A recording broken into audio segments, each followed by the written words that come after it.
Okay, so here we are once again live with another DC Multiverse unboxing, and this is the collector edition. It's the Platinum Edition collector edition. Jonah Hex and the General. I'm going to try not to talk in an accent through the whole video this time. It says figure number 01. I don't know what that means, because I know they've done a lot of these Platinum Editions before. I didn't notice that on the other box. But yeah, so Jonah Hex and the General, All-Star Western, nice piece of artwork on the back. I suspect that when it says All-Star Western, it's talking about the new 52 All-Star Western, because I already read the trading card when I opened up the previous one. And, that mentioned a lot of stuff about, like, Bruce Wayne's ancestor and him being in Gotham City and the Court of Owls and all that kind of stuff. So I don't think I'll bother to read the trading card this time, since I already read it last time. But we'll go ahead and open them up. Here we go. Now, when I first saw this figure, I had a few thoughts about it, and I'll get into that as we open it. But the first thing I want to say about this figure is that the main reason I bought it was because of the white horse. Now, if you remember from the previous unboxing, that Jonah Hex came with a brown horse. And this still says it's the General, but I don't think horses change color like that necessarily. But, whatever. I'm not going to complain. There we go. So the rubber tab holding the horse in actually goes through the top part of the packaging insert. And it's just one rubber tab holding the horse in, so now we got him out. He does have a couple of these little plastic bits on his, in between his legs, I guess spacers to keep those from getting warped or whatever. Now, the main reason I bought this horse was not to use him for Jonah Hex. And if you've been following my community posts, and why haven't you? If you haven't been, you know who I bought this figure for. Oh yeah, this is going to be Hero for the Phantom. So let's go ahead and get the Phantom into a good horse riding position. Should not be too difficult with that great NECA articulation. Now, I did, just for fun, try to put a NECA figure onto the brown General, just to see what it would look like. And I wound up using the other Phantom that I have, which of course has the older style leg articulation. And this is the newer style leg articulation, which I think should work even better. Get his feet in the stirrups there. And get that bridle into his hands. Sorry, this is just off camera. But I'm just kind of posing him right now. It's okay. You're not missing anything, I promise you. Get both hands on the bridle. Oh, get in there.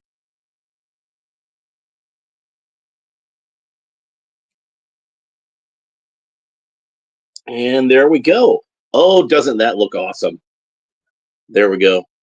Ah, man, makes me think of Billy Zane. But yeah, the Phantom looks great on the horse. So if you've got a NECA Phantom and you've been wanting Hero to go with your NECA Phantom figure, here he is. That's what you need to get.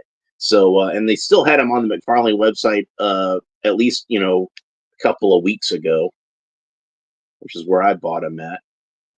So and it's an expensive set, but I was able to use my PayPal, so I was able to divide it up into smaller increments, so it's a little bit less horrible. All right, so then we got some of the stuff fell out of the packaging.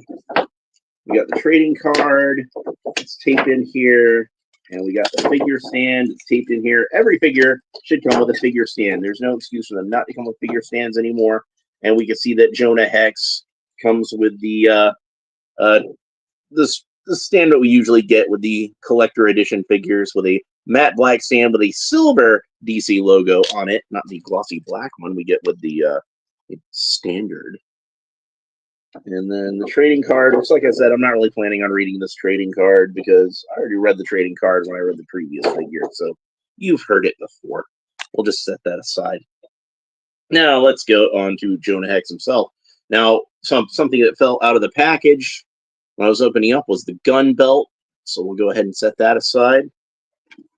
And then his accessories that he comes with is he's got 2 of these 6-shooters. And they're identical. So we got these 2 big old 6-shooters. Set those aside. And then got this hatchet, tomahawk, whatever you want to call it. Got that. And then big old Bowie knife. So there's that. And then we got a cutlass, military saber. Hello, Lone Dragon. Stand for a mounted figure. Was you worried that his horse would fall over?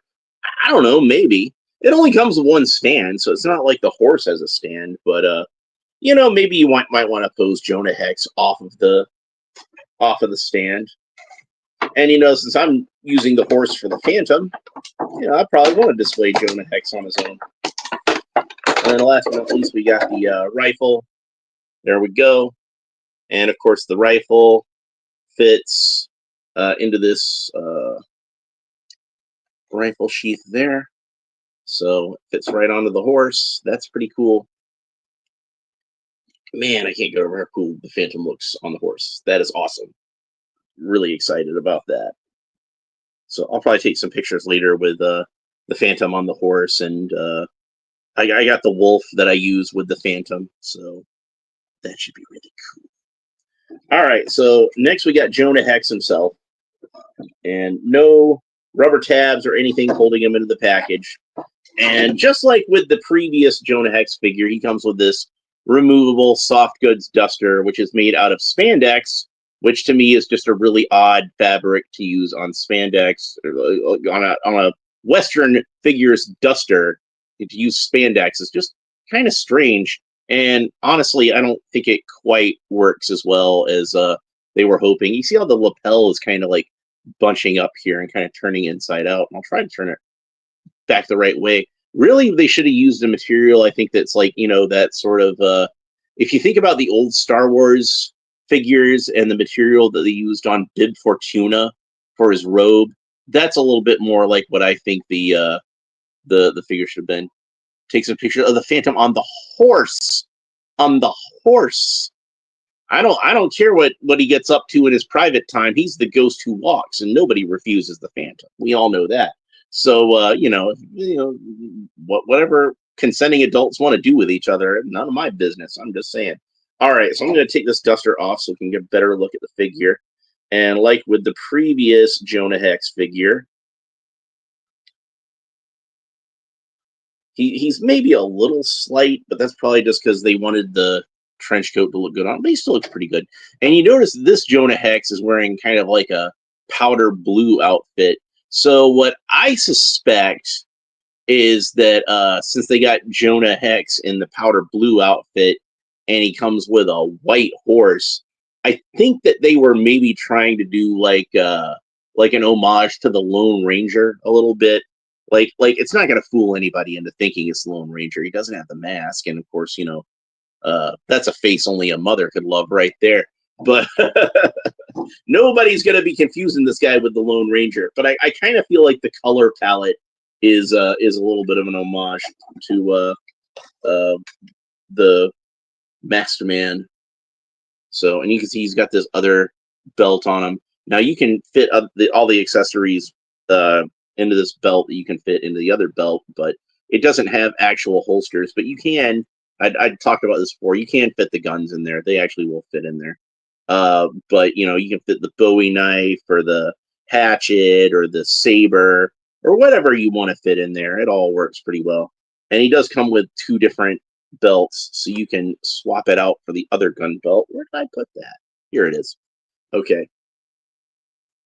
And this one has actual holsters on it, so this is the one that I like to have on. Jonah Hex. So let's go ahead and get that on to him. And there we go. You know, try the 6-shooter in his hand. And like I said with the other one, the hands aren't quite as pliable as a plastic as what they use to make the guns, which is always unfortunate. But it looks pretty cool holding the gun. I like that. And then you got the Bowie knife.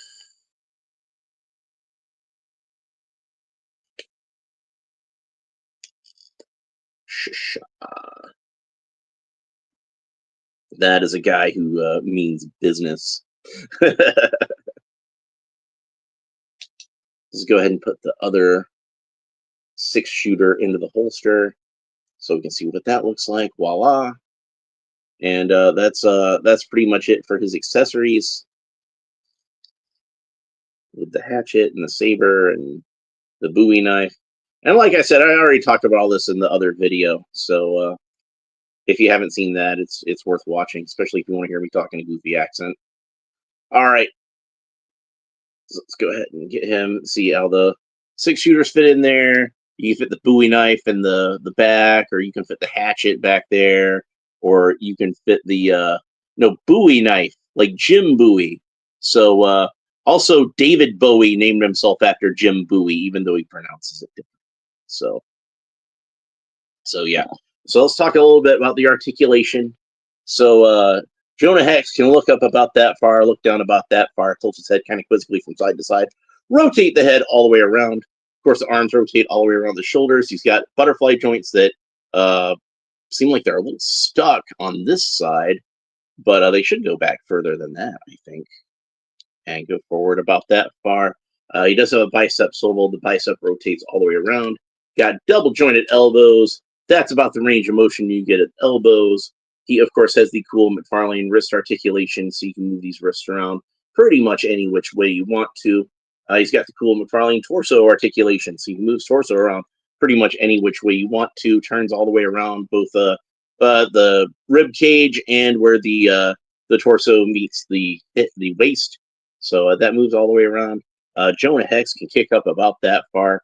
He does have a thigh cut, which is unusual on a Mcfarlane figure, but that's to make sure he can fit on the horse pretty well. And then he's got double jointed knees. That's about the range of motion you get at the knees. He does have he doesn't have a boot cut, even though like it's a separate piece of plastic. It looks like there should be a boot cut, but there's not. So, but he does have the cool Mcfarlane rocker ankles, so you can move these ankles around any which way they want, although they do seem a little stiff on that one. But let's go ahead and take the Phantom off of the horse so we can put Jonah Hex on the horse and see what he looks like with that. All right, there we go, Phantom. Set you aside. And then we get Jonah Hex into a horse riding pose. And you see why they wanted to have those thigh cuts on there. And like I said, you don't often see thigh cuts on the Mcfarlane figures. I know this one has thigh cuts, and the Affleck Batman from The Flash had thigh cuts because you want to be able to fit him onto the Bat Cycle. So that's a couple of examples. But there he is on the horse. Let's go ahead and get his feet in these stirrups. And like that. And like that. And it might be a little more difficult with the Phantom to get the bridle into his hands, since, like I said, his hands are a bit more of a bit less pliable as far as the plastic goes. And since I got him posed this way, I might as well go ahead and get one of these 6-shooters out of his hand and pose him with it.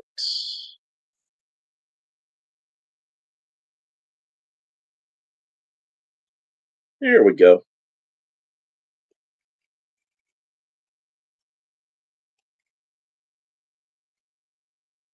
Jonah Hex was always one of the more popular Western characters in DC. I think pretty much from his introduction, he was probably the most famous character, or the most popular Western character in DC. He's certainly my favorite. Now, since he's got a powder blue outfit, that means he's not wearing the traditional gray that Jonah Hex usually wears, because it's supposed to be like an old Confederate uniform. But I think he still looks pretty cool like this. And like I said, I almost think that this was kind of an homage to the Lone Ranger. So if you wanted to, you could probably just put a different head on him, and maybe put a red scarf on him, and voila, there you got the Lone Ranger. So I might wind up doing that anyway, since I got the regular Jonah Hex. But who knows? I think he looks great. But like I said, I mainly got this so I could use the horse for the Phantom. So anyway, that's pretty much it for this episode. I hope you enjoyed it. If you did, make sure that you like and subscribe. All the fun YouTube stuff down below. Leave a comment. Let me know what you think about Jonah Hex and the general, both the figure set and the characters in general. And we'll talk to you next time. Bye.